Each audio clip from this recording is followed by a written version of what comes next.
Meu Senhor e meu Deus, creio firmemente que estás aqui, que me vês, que me ouves. Adoro-te com profunda reverência. Peço perdão dos meus pecados e graça para fazer com fruto este tempo de oração. Minha Mãe Imaculada, São José, meu Pai e Senhor, anjo da minha guarda, intercedei por mim.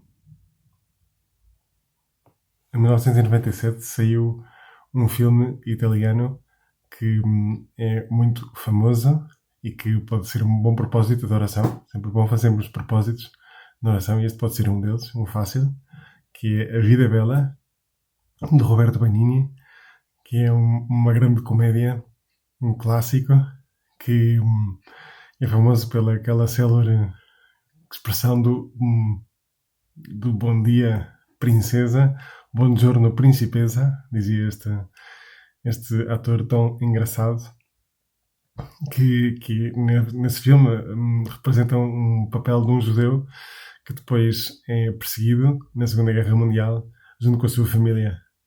E há um momento em que já está no campo de concentração com o seu filho e naquele espaço onde está só estão italianos e chegam estes generais ou os prisioneiros alemães para informar das regras, mas só sabiam falar alemão diante de gente que só fala italiano.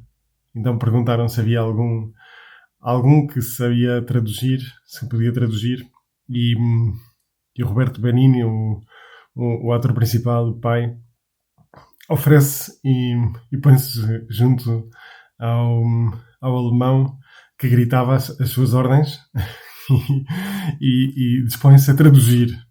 Mas em vez de dizer aquilo que o alemão estava a dizer, parece a mim que ele também não percebia nada de alemão, inventava um jogo para o seu filho.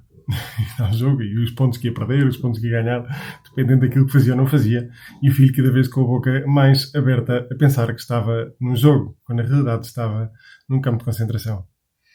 Essa é que é a grande magia desse filme, poder transformar uma tragédia numa grande comédia. Coisa bastante cristã também. E não só cristã, mas é um modo também bom de fazer oração. Estar, de facto, estes 10 minutos contigo, Jesus. Considerando e tendo esta fé em que tu, Senhor, és o melhor tradutor da minha vida. Porque as coisas que me acontecem, tu não só as conheces, mas conheces o seu sentido mais profundo. Sabes todo o fruto que estás para dar ao longo de cada coisa que me acontece. Tudo o que me acontece pode ser e deve ser uma espécie de degrau que me possa aproximar cada vez mais de ti. Senhor, tens tantas coisas para mudar. Senhor, e que bom seria, e peço-te agora que me des esta coragem de dispor-me a ouvir-te a ti, de confiar em ti, confiar na tua tradução das coisas que me vão acontecendo. Conseguir ver com os teus olhos, Jesus, as coisas que deixas que me aconteçam. E estar disposto a mudar essa perspectiva, estar disposto a confiar em ti. Houve uma vez uma pessoa que emagreceu muito e então, quando chegou a um sítio que já não dava há muito tempo, uma senhora perguntou-lhe: desculpe, você está apaixonado? Não sei se fosse a grande razão e para emagrecer, talvez facilita um pouco as coisas. Não era o caso. Mas o que é certo é que lembrei-me de uma célebre passagem de um livro que fala sobre a liberdade, em que fala precisamente disto, esta relação que há entre estar apaixonado e ser livre.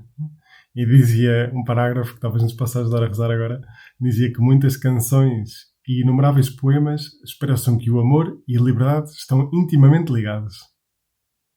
Quem ama sente-se livre e realizado.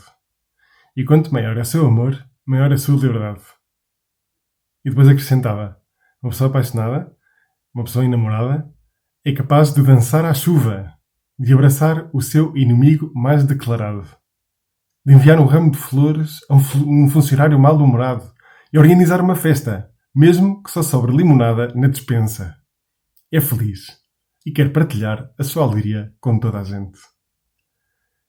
Eu lembrava-me deste parágrafo ao olhar para o Evangelho de hoje e ao ver-te, Senhor, a dizer aos teus discípulos aquilo de que o Filho do Homem tem de sofrer muito, ser rejeitado pelos anciãos, pelos príncipes dos sacerdotes e pelos escribas. Tem que ser morto e ressuscitar ao terceiro dia. E pensava nesta liberdade tua, Senhor. Com que liberdade te entregas? Aquela pessoa perguntava ao outro que emagrecia se estava apaixonado. Pois os discípulos não percebiam aquilo que tu dizias, Jesus. Esta tua previsão da tua morte, este spoiler. Mas o que é certo é que sabiam que tu estavas a fazer isto com muita liberdade. E só se entrega assim a alguém que ama muito. Alguém que está loucamente apaixonado. Certo, talvez aquela pessoa que emagreceu não estava apaixonada, mas tu sim. Tu sim. Tu fizeste tudo isso que nós agora nos estamos a preparar nesta quaresma por mim. E quanto ainda me falta ver. Muitas vezes já me disseste, Senhor, que me fizeste isto por mim, cada uma destes sofrimentos teus, destes maus bocados que tiveste, fizeste por mim. Ainda me falta ver, ainda me falta acreditar. Ainda me falta traduzir bem isto na minha vida, na minha cabeça. No outro dia chegámos à conclusão, eu e uma rapariga enfermeira, que o purgatório é uma espécie de operação às cataratas. Operação às cataratas. De facto, nós hoje não vemos bem. Não vemos bem, não vemos quanto nos amas, não vemos com quanta liberdade te entregaste por mim. No céu sim veremos. Ou seja, vai ser uma espécie de operação às cataratas. Vamos ver muito melhor no céu. O que esta enfermeira me informou foi que a operação às cataratas dura mais ou menos 10 minutos. Portanto, esperamos que assim seja. Que até dure menos o nosso purgatório. E isto eu também me lembrava de uma definição de felicidade que tem muito a ver com tudo isto. Dizia assim que a felicidade talvez seja este saber-se mais amado do que aquilo que se merece. Mas muito mais amado do que aquilo que se merece. Senhor, isto é a minha fé. Isto é a minha fé cristã. É verdade que há muita gente que a ataca. Eu próprio também. De vez em quando me exiges, quando não apetece, estou mais cansado. Senhor, mas é uma maravilha. É uma maravilha. Quem me dera aproveitar esta quaresma para limpar os meus olhos, para poder ver com mais claridade, Senhor, quanto me amas. E não mereço. Senhor, quanto me amas, apesar de mim próprio.